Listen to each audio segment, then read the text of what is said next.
Добрый день. Знаете, есть такое выражение в Талмуде «Ме игра рама левейра амикта» – «с самой высокой крыши в глубокую яму». Это говорят обычно, когда хотят подчеркнуть, что говорят о диаметрально противоположных вещах. Вот у нас так получилось. Прошлая наша встреча была посвящена самой главной, самой сложной, мне кажется, еврейской книге «Игре в бисер» еврейских мудрецов – это Талмуду. А сегодняшняя наша встреча будет посвящена самой народной, всем известной книге, написанной вообще частично для детей. Можно сказать, что это и детская литература, а именно «Пасхальной Агаде». Так что мы вот «Ме игра рама левейра амикта» сегодня спустимся.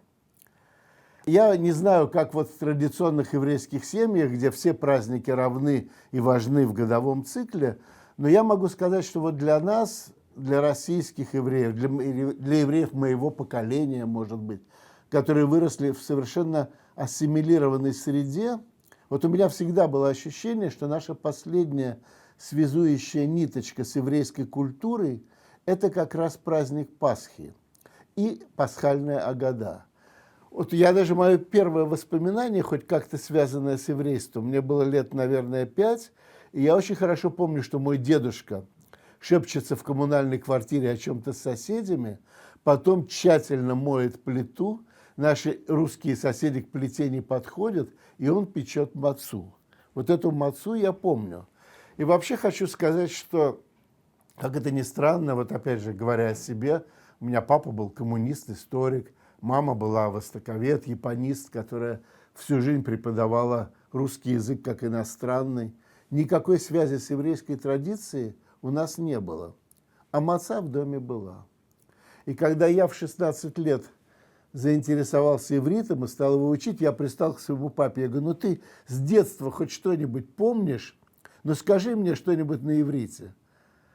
И папа мой мне сказал, коммунист великий, то, что, собственно говоря, и все старики, если что и помнили, то помнили это. Он мне стал говорить, «Мани что но, халайло хазе», чем отличается эта ночь от других ночей. То есть те вопросы, которые во время пасхального седра дети задают взрослым. И это то, что отпечатывается в детской памяти. Вот это последнее связующее звено с еврейской цивилизацией, с еврейской культурой. А я, когда начал учить иврит и влюбился в него, и мне было 16 лет, и, конечно, чуть-чуть освоив язык, я стал писать стихи. И первое стихотворение, которое я написал, тоже было посвящено празднику Пасха. Я даже, еврейская Пасха, Песах, не знаю, мы называли Пасхой. Я даже помню начало. Песах, Песах, маца аль-шульхан, яин, яин, адом, велаван. Пасха, Пасха, маца на столе, вино, вино, красное, белое и так далее. Но это такое лирическое вступление, но, тем не менее, действительно, мне кажется, это важно. Сегодня мы будем говорить о шедевре, очередном шедевре, об очередной жемчужине, о пасхальной Агаде, которая была написана в Европе в период, когда уже возникло книгопечатание. Вот это такая граница. Но прежде чем мы к ней перейдем, все-таки, как всегда, несколько слов о самом памятнике. Что мы должны знать? Пасхальная Агада – это сборник различных текстов, в котором четко обусловлен порядок действий в первую ночь большого праздника Песаха. И это не просто порядок действий, это еще и скомпонованные разные тексты, но все это посвящено одному. Это посвящено рассказу исхода евреев из Египта. Мы знаем, что вот этот порядок, которому следует и до сегодняшнего дня, он впервые был сформулирован в Мишне, в том памятнике, о котором мы тоже уже рассказывали. То есть это конец II века, может быть, самое начало III века. Там есть отдельный трактат, который так и называется «Псахим», и вот его последняя, 10 глава, она полностью посвящена тому, как вот этот самый симпозиум, или как банкет, как часто говорят, должен проходить. А текст вот этой пасхальной Агады, уже сформированный, мы знаем впервые примерно с IX века Да, вот такой был молитвенник Седер Амрама Гаона, да, это вот середина, можно сказать, IX века. И там уже этот текст записан. Причем еще, что я хочу вам сказать, что этот текст формировался, как и любой текст в то время, опять же, в двух культурных центрах, в земле Израиля и в Вавилонии, да, в диаспоре. И как и с Талмудами, помните, мы говорили, Талмуд был иерусалимский и вавилонский, но жили в диаспоре, победил вавилонский Талмуд. Так и здесь. Были две агады, была агада палестинская или иерусалимская, и была агада вавилонская. Палестинская была, кстати говоря, короче. Там, например, было, дети задавали не 4 вопроса, а 3, и были еще какие-то различия. Но, в общем, тем не менее, вот эта первая агада, которую мы знаем, она была палестинского вообще нусаха, обряда. Но, тем не менее, потом вавилонская агада стала главной, и, в общем-то, ее текст мало изменялся или совсем чуть-чуть на протяжении всего Средневековья. А если мы говорим о физическом объекте пасхальной агады, который вот сегодня существует, то самая ранняя пасхальная агада, ее текст, был найден в Каирской Генизе, да, огромном собрании еврейских текстов. Сегодня эта агада хранится в Дропси колледже, я вот имел счастье ее видеть в Филадельфии. И это, конечно, ну, совсем не та с точки зрения эстетической агада, о которой мы будем говорить, но, тем не менее, это почти тот же текст. И вот, например, если с 3 строки мы посмотрим, «Лефиха хану хаявим леходот», поэтому мы должны благодарить, прославлять и так далее, восхвалять. И вот тут всякие идут синонимы глагола. И, кстати говоря, один глагол здесь пропущен из тех, которые появляются, инфинитивов появляются в дальнейшей агаде, а один измененный. Я не знаю, я думаю, что здесь ошибка. Вот первое слово «легадель» вместо «легадер», как обычно пишут в агаде. Мы потом посмотрим этот же лист еще и в той жемчужине, о которой будем говорить сегодня, и, может быть, даже посмотрим потом эти два текста рядом, и вы сможете сравнить. Но вот это, конечно, недатированная агада, но я бы считал, что она действительно, наверное, IX-X веков. И вот так эта агада и существовала внутри молитвенников. Потом мы знаем, что знаменитый был молитвенник Саади Гаона, великого философа, великого галахиста и поэта, собственно говоря. И там была эта агада, и что очень важно, вот как раз на ту агаду, на тот текст агады, который был у Саади Гаона, потом опирался великий Маймонид, наш орел, да, о котором мы тоже уже много говорили, в своем главном галахическом труде Мишне Тора. Он как раз задал и последовательность, и текст, именно исходя из варианта Саади Гаона, и дальше это уже для всех стало то, что называется must. Да? Напомню вам, что Маймонид – это вторая половина XII века, он умер в самом начале XIII, в 1204 году. Вот, и мы можем, знаете, что сказать, что вот, наверное, до XII, может быть, даже начала XIII века агада так и существовала, как неотъемлемая часть молитвенника еврейского.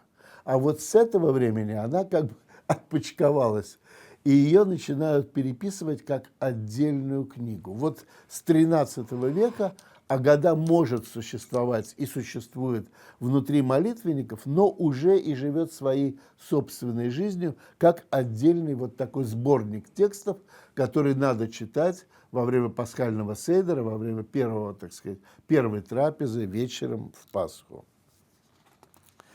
Вот. Ну, и теперь все-таки уже переходим к нашей агаде. Она называется Вашингтонская, естественно, потому что хранится сегодня в библиотеке Конгресса в Вашингтоне.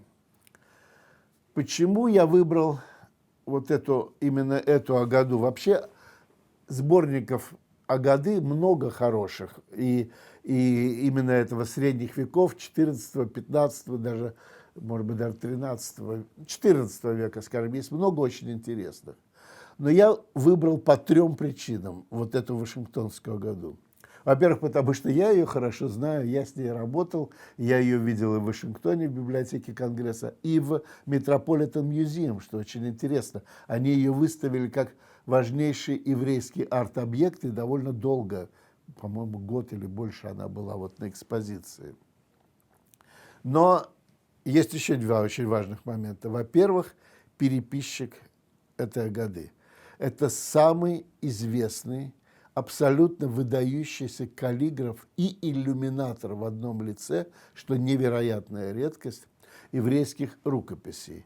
И вот этот переписчик, который работал во второй половине XV века, и тоже в период уже, когда формировалось и возникало книгопечатание, он был носителем вот этой главной традиции. Мы о нем сегодня поговорим. Он действительно абсолютно выдающийся мастер и единственный мастер, про которого мы знаем, который работал и в Германии, и в Италии. Ну и третья причина, по которой я выбрал именно эту Агаду, это потому, что она попала в библиотеку Конгресса благодаря совершенно удивительному человеку, про которого я вам, естественно, буду рассказывать. Он вообще тоже один из моих героев. Вот так все вместе совпало, поэтому вот появилась идея рассказать именно про эту Агаду. Значит, это небольшая книжечка, в ней 38 листов. Она переписана на очень тонком пергамене. Это уже конец, по сути, последняя треть 15 века. Пергамен научились и в Германии, и в Италии обрабатывать так хорошо, он был такой тонкий, что вы практически, невозможно увидеть, где была волосяная сторона, где была мясная сторона. Тонкие, красивые, очень листочки. Там это еще он скомпонован из регулярных тетрадей, вот таких по 4 развернутых листа. Переписан, понятно, что каллиграфическим почерком, 100% ашкеназский почерк. Там разные есть его типы, но это все почерк, безусловно, ашкеназский, у нас тут нет никаких сомнений. Значит, сегодня она хранится в библиотеке Конгресса, ее шифр Hebrew манускрипт 181. Да, вот такая прекрасная она. Давайте начнем знакомство с ней по-еврейски, то есть начнем с конца. Давайте посмотрим на лист, на котором переписчик в самом конце, уже завершив всю работу, написал колофон. Да, о колофонах мы с вами много раз говорили. Вот у нас этот колофон «Ватишлам хамелаха ведайо». И была завершена эта работа, и достаточно. Это, кстати, очень редкая форма, вот это «ведайо», оно очень редко встречается, но и достаточно. А дальше идет дата.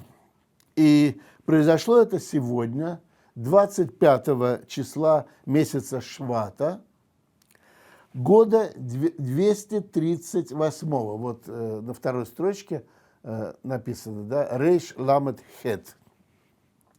По малому счету. Малый счет от сотворения мира. Если мы переведем это на современное летосчисление, то получится 29 января 1478 года. И дальше Неум Хакатан, Шебесофрим, речение малого из песцов, и вот его имя. Имя нашего сегодняшнего героя, последняя строчка, Йоэль бен Шимон Зихроно левраха, то есть да будет память его благословенна, память отца.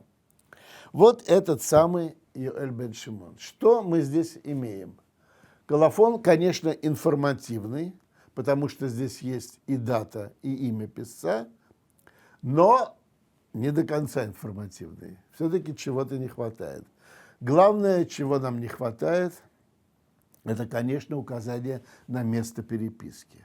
И это большая проблема, к которой мы еще будем возвращаться. Мы действительно не знаем, где он переписал эту рукопись. Даже не знаем по большому счету, это было в Германии или это было в Италии. Что еще можно отметить? Это, может быть, не так важно, но все-таки здесь нету имени заказчика. Йоэль бен Шимон – профессиональный переписчик. Это очень богато иллюминированная рукопись. Такую рукопись, конечно, пишут под заказ. Если ее пишут под заказ, конечно, упоминают имя заказчика со всякими благопожеланиями ему, его потомкам и до 10-го колена, чтобы все были здоровы и читали эту Агаду. Можно теоретически предположить, что он уже был так богат, что решил переписать эту книгу для себя и для своих потомков. Но и это он бы обязательно отметил. То есть из того, что это имя не указано, мы можем сделать вывод, что он просто ее писал для потенциального заказчика, понимая, что у него ее точно купят. Но кто купит, он пока, собственно говоря, не знал. Значит, вот у нас здесь главный вопрос. Мы не знаем, где он ее переписал и для кого.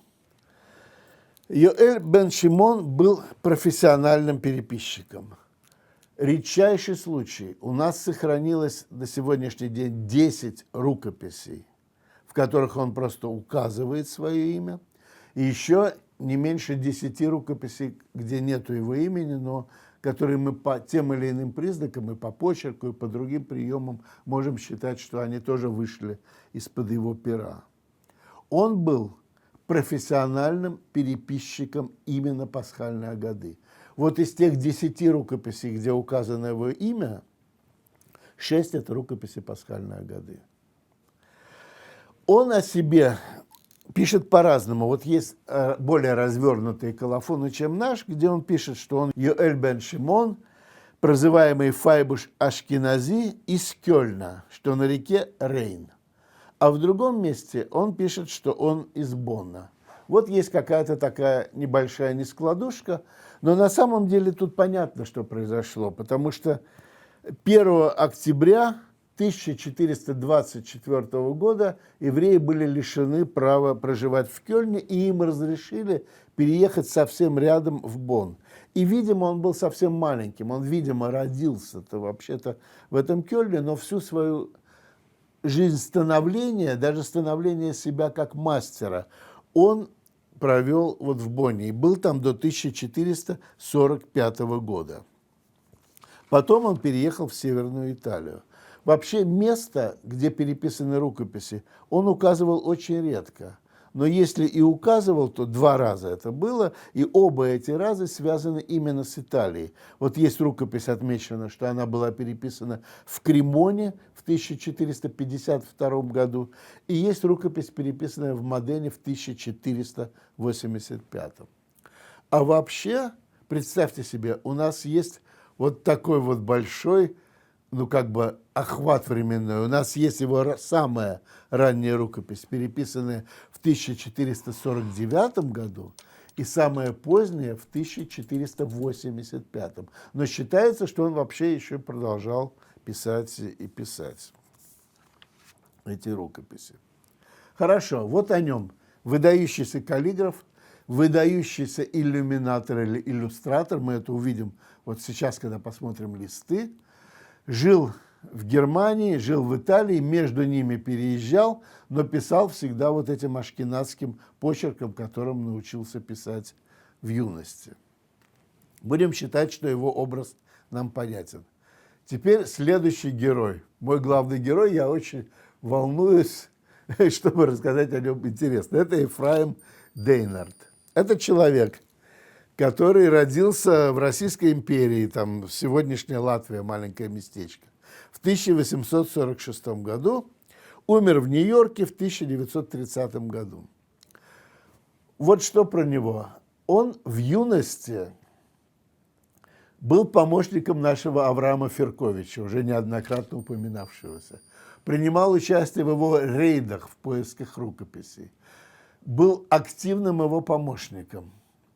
И характеры были невероятные. Видимо, я не знаю, оба просто были характеры огненные. Он, кстати говоря, был невероятно плодовит, и он часто подписывал свои памфлеты, статьи газетные, журнальные таким литературным псевдонимом Адир, то есть мощный. Вот эта мощность в нем точно была, и характеры у них были замечательные. Феркович со всеми переругался, и он со всеми переругался, включая самого Ферковича. И потом, кстати, написал его биографию, где вообще он был, по-моему, первый, кто ее разоблачил или открыто написал про подделки в рукописях и про вот разные такие финты и обманы, которыми Феркович пользовался. Но неважно. Это человек, который может быть от него, может быть от природы, может так звезды сложились. Он был тоже от рождения прирожденный библиограф, библиофил с очень тонким взглядом, прекрасно понимавший рукописи и первопечатные книги. И у него была большая знаменитая антикварная лавка в Одессе, книжная. Он торговал со всем миром. Я могу сказать, что я не знаю, я работал во многих библиотеках, я почти всюду натыкался на книги, которые были в свое время куплены у Ефраима Дейнерда. И в частности у нас в Институте востоковедения, в котором я всю жизнь проработал, было несколько книг, которые вот были из его коллекции. Например, я вам хочу показать знаменитый инкунабул Нофет Суфим, это Мантуя, очень интересная, единственная риторика еврейская, которая была издана. И вот справа вы прекрасно видите большая вот эта самая его печать, что это из книг этого Ефраима Дейнерда «Одесса».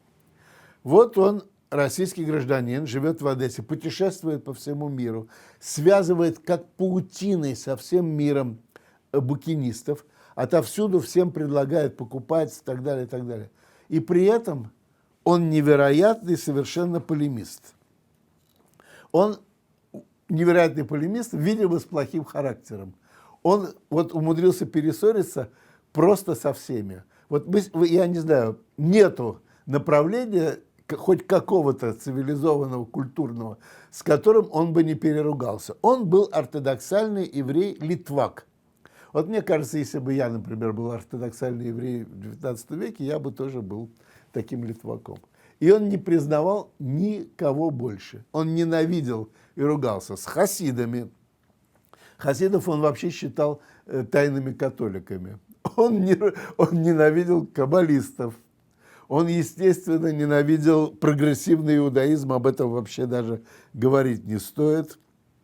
Реформаторов ненавидел. Он, конечно, ненавидел караимов. Он заодно еще, так, знаете, чтобы 2 раза не вставать, воевал с британским мандатом в Палестине, был против декларации Балфура. Кстати говоря, он вообще-то много путешествовал, как я уже сказал, и по Святой Земле тоже, и составил чуть ли не первый путеводитель вообще по Святой Земле. Он, конечно, составил путеводители и очерки по своему путешествию по Крыму. Вот это знаменитый Масабе Хациха и Крым, где он много написал и про Ферковича и так далее. Вы просто не представляете себе, какое количество всего он написал. Вот я забыл еще, он очень попозже, правда, но воевал с коммунистами. Он вообще никого не любил. И вот, представляете себе, он умудрился испортить отношения со всеми в Европе. И понял, что делать ему больше в Европе нечего, уже ругаться не с кем. И вот он со всеми чадами и домочадцами своими переезжает в Соединенные Штаты Америки, в Америку. И много лет живет в Америке. И что он видит? Что такое Америка? Он видит, что это очень богатая страна, в ней много еврейских денег и мало еврейской культуры, а еще меньше еврейских рукописей. И он задается невероятно амбициозной целью отомстить всей старой Европе и создать в Америке центры еврейской книжности, не менее важные, чем в старом мире, в старом свете. Он связывается со всеми букинистами, он действует вот как. Он находит уникальные рукописи или даже целые коллекции, потом находит богатых евреев в Америке, которые готовы их выкупить, но не для него и не для них, а для университетов и публичных библиотек. И он сформировал в большей или меньшей части, но невероятными, сложнейшими путями такие еврейские фонды в Колумбийском университете, в еврейской теологической семинарии, в Гарварде, в Цинциннати, в Hebrew Union College и в библиотеке Конгресса. Вот это очень интересно. Библиотека Конгресса вообще была такая сугубо профессиональная библиотека для юристов, которые работали в Конгрессе. Он создал там такой еврейский отдел, что сегодня еврейский отдел, вот этот Jewish Department библиотеки Конгресса, я имел честь там читать лекцию публичную, он вообще вот сравним со всеми важнейшими важнейшими коллекциями мировыми. И именно туда он продал 3 коллекции еврейских книг. И вот третья коллекция 1916 года, она включала и нашу пасхальную Агаду, которую, как он писал, сам он купил тоже в Италии, в Мантуе в 1902 году. Что еще быстро добавлю, пока мы не начнем смотреть этот шедевр. Мы точно знаем, что эта рукопись не была в Италии в XVI и XVII веках, потому что там нету отметок итальянской католической цензуры. Они обязательно должны были быть на любой книге, которая была в Италии. Видимо, она была в Германии. Потом она точно вернулась в Италию. У нас там есть пометы поздним итальянским курсивом на листах. Ну и купил он ее в Италии. Вот, собственно, все. Она из Италии попала в библиотеку Конгресса. Не хочу больше ничего рассказывать, давайте любоваться шедеврами. Вот самое начало. Первый лист. Первое слово в золотой рамке, он пользуется золотой краской, темперой пользуется, и загадка на самом верху. Вот в такой рамочке и есть написано благопожелание, которое обычно пишут переписчики, когда начинают свою работу. А тут их 2. Смотрите. Тут написано «Бетув гада атхиль лихтов седер шель Песах». Да? То есть вот это «Бетув гада» с наилучшими пожеланиями – это абсолютно ашкеназская форма. А дальше идет такой значок и написано «Кводха Адунай». Да? Вот эта форма «Величие Твое, Господь», она употребляется именно и только в итальянских рукописях. Вот сразу вот у нас здесь, пожалуйста, письмо ашкеназское, благопожелание первое ашкеназское, а второе уже итальянское. Дальше, кодикология этой рукописи. Вот еще что получил. Самый главный специалист по еврейской кодикологии, профессор Малахи Бейтарье, он очень ее много и тщательно изучал и писал про нее. Он доказал, что кодикология здесь вся немецкая, что эта рукопись должна была быть переписана в Германии. А самый крупный специалист по иллюминированным еврейским рукописям, профессор Бецалель Наркис, который тщательно изучал картинки в ней, доказал, что одежда всех персонажей, которых мы видим, это одежда итальянская и даже, можно сказать, североитальянская. Вот на этом первом листе мы видим, помимо очень красивого вводного слова, мы видим 2 картинки. Это начало, да, перед Пасхой они должны найти хамец, то есть то, что подлежит уничтожению, тесто, и потом сжечь его. Вот смотрите, эти 2 картинки, шапки, сочетание цветов, красный плащ у одного, красные штаны у другого. Вот это все продумано, зеленый. У него все это очень гармонизировано. Но костюмы абсолютно итальянские. Да, кстати, сам вообще вот нусах, свод этой агады, он тоже ашкеназский. Дальше. Лист 3. Это мой самый любимый вообще лист, с которого начинается повествование. Это Галахма. Да? Лист, в котором рассказывается, это текст на арамейском языке, поднимают блюда и говорят о том, что любой человек может прийти и праздновать с нами Пасху. Здесь сразу, с точки зрения каллиграфии, есть очень интересные вещи. Вот, например, на самой первой строчке ему важно было, чтобы строчки были выровнены. Поэтому 2 буквы, которые у него не помещались, он вынес на поля и написал их маленькими. Это слово «беара» в стране, в земле. И как бы поскольку они на полях, они не считаются и не мешают вот этой вот эстетике его. А на 3-й строчке у него как раз слово, которое не должно быть, «лешата», его там нет. Но он его даже не отменил. Вот может быть считать, что отменил там в букве «тав» есть какая-то черточка, но может быть и это не важно. А просто правильное слово он уже написал на следующей строке первым словом. То есть вот чтобы ничего не чирикать, ничем не портить этот текст. И посмотрите, 2 милые птички внизу, и между ними текст уже курсивный, маленькими буквами, но тоже вот он хорошо виден. Мозгим, да, вот наливают второй бокал, да, мозгим колшини. Давайте посмотрим следующий лист. Это знаменитые 4 у нас вида людей, которые задают вопросы о том, собственно говоря, что мы сегодня справляем. И это такие стандартные 4 типажа, да, мудрый, вот он изображен слева, первый, хахам, вот он прекрасный, он, конечно, сидит на стуле, у него раскрытая книга, он такой хороший мальчик. Второй грешник. Грешника почти всегда изображали в виде воина, солдата. Вот он с мечом, да, думает не о Талмуде явно, и таким пером. Третий – это простак. И четвертый, значит, это вот совсем несмышленый. Вот с несмышленым мне тоже все понятно, который даже спросить не может. Он в изображении шута, сосет палец, бубен у него, он такой мало что понимает, такой, я не знаю, как его, типа недоросля Фанвизинского.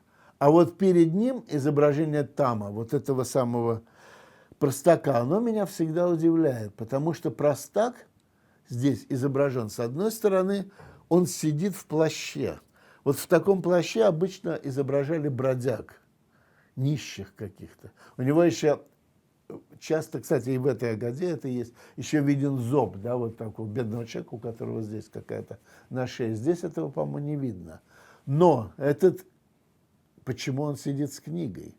Он читает, и он сидит не просто с книгой, а он сидит с книгой серьезной, потому что мы видим, она и в переплете, и с буквицами другого цвета, и с застежками. То есть это какая-то такая серьезная книга, которую он ему вложил. У меня нет объяснений, почему он это сделал. Может быть, просто ему стало скучно, и вот он так повеселился. Это совсем нестандартное изображение вот этого самого простака. Следующий давайте посмотрим. У нас лист, который тоже все сегодня его цитируют, потому что это тоже типично ашкеназское восприятие, шутливое, безусловно, потому что когда говорят о вкушении горькой зелени марора, то изображают женщину. И вот стоит муж, и он вот этот марор ей, значит, тыкает в лицо, потому что именно с горечью жизни нашей и ассоциируется, видимо, в ашкеназской традиции вот это аидыша мама или там аидыша жена. Но при этом не надо забывать, что стоит-то она с мечом. Так что ты, конечно, можешь ей показать, что у тебя там горькая зелень в руке, но у нее меч, а про Юдиф и Алаферна мы все хорошо помним. И кто из них важнее, тут большой вопрос. Но, тем не менее, это характерно именно для ашкеназских таких рукописей. Кстати, посмотрите, вот на этой строчке, где красным написано слово «марор», очень красиво, а в конце есть такие графические у него, он закрывает строку таким графическим орнаментом, очень для него типичным. И на строке выше он видит. То есть это такие элементы графики, которые он вводит для того, чтобы закрыть, выровнять эту строку. Вот с этой картинкой я сам бы не справился. Я хочу сразу выразить благодарность моей коллеге и другу, искусствоведу Дильшат Харман, которая мне помогла идентифицировать эту удивительный головной убор. Потому что это головной убор, который использовали очень много в итальянской живописи, а принадлежит он Антонио Пизанелло, знаменитому художнику эпохи Возрождения XIV века. Так он изобразил императора Иоанна VIII Палеолога. Вот это изображение, считается, что вообще с него пошла вообще как бы искусство вот этих печатания медальонов эпохи Возрождения. Но этот головной убор, эту шляпу стали все потом использовать. И самое интересное, что это перешло и в еврейские рукописи. То есть евреи также использовали вот это изображение. Кстати, текст на этом листе – это как раз тот же самый текст, который мы с вами смотрели вот из рукописи из Каирской Генизы, из Дропсы колледжа. И, потом можно его сравнить. Тут вот есть, как я и говорил, небольшие изменения. Давайте еще посмотрим знаменитый лист, где Это, наверное, самый знаменитый лист из этой Агады, где есть изображение Мессии. Собственно говоря, это знаменитый текст «Шефох хаматха, излей свой гнев», да, и излей свой гнев на народы, которые, так сказать, не поняли Бога. Вот Эль-Хагоим. Эль-Хагоим это в псалмах, а у него здесь Аль-Хагоим, да, с айном. Это более редкий вариант, очень редко встречающийся, но он тоже взят из библейского стиха, только из книги Иезекиила, по-моему, из 10 главы. Вот там этот предлог Аль. Но здесь, конечно, самое интересное, это вот эта картинка. Значит, у нас на ослике едут Мессия в чудесном головном уборе, за ним хозяин, видимо, это, так сказать, или потенциальный заказчик, или образ такой, собранный образ, его сын, жена, дочка, и где-то там вот буквально, где хвост, вот это самый слуга. И мне почему-то всегда кажется, что, уже написал слугу, может быть, он себя изобразил, может быть, это и есть Юэль бен Шимон, как, не знаю, как часто на картинах изображали, да, «Последний день Помпеи», мы знаем, что там можно найти самого художника Карла Брюлова, там он с кисточками, с мольбертом есть. Но, может быть, и нет, но я бы хотел думать, что это так вот выглядел Юэль бен Шимон. Ну и, собственно говоря, завершается пасхальная Агада всегда пожеланием того, чтобы мы в этом году были еще в рабстве, но уж в следующем году были бы в Иерусалиме, в свободе. Лешана хабаа бирушалаим. Ну вот мы с вами, во всяком случае я, сегодня в Иерусалиме. И казалось бы, что это логическое завершение рассказа про эту году. Но все-таки я хочу сказать еще одну вещь.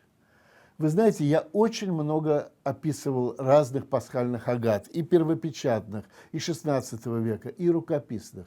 И вот я все время искал на листах капельки красного вина, потому что всегда проливали, потому что ведет вообще-то седр пожилой человек. Допустим, у него дрожит рука, или вообще они отмеривали капельки. И если я находил капельки вот этого вина, я понимал, что это агада живая, что-то она нас связывает с поколениями, которые ушли, и, наверное, с поколениями, которые придут. И здесь, в этой агаде, мне тоже очень хотелось найти вот этой капли вина, чтобы понять, что это не то, что, знаете, шедевр, который переписали для того, чтобы как хрустальную вазу держать его в шкафу, а что она жила, и она участвовала в седере. И я, к счастью своему, нашел вот это вот пятно.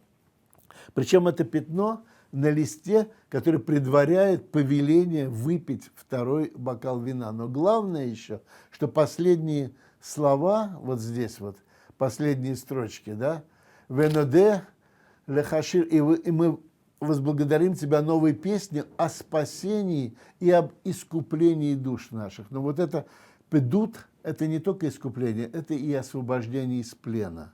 И вот за вот это освобождение из плена и за искупление душ наших я с удовольствием второй бокал выпью и на этом завершу рассказ про Вашингтонскую Агаду.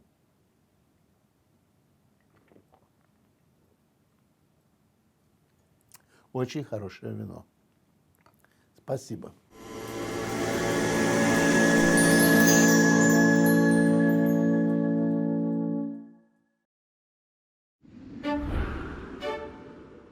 Thank you.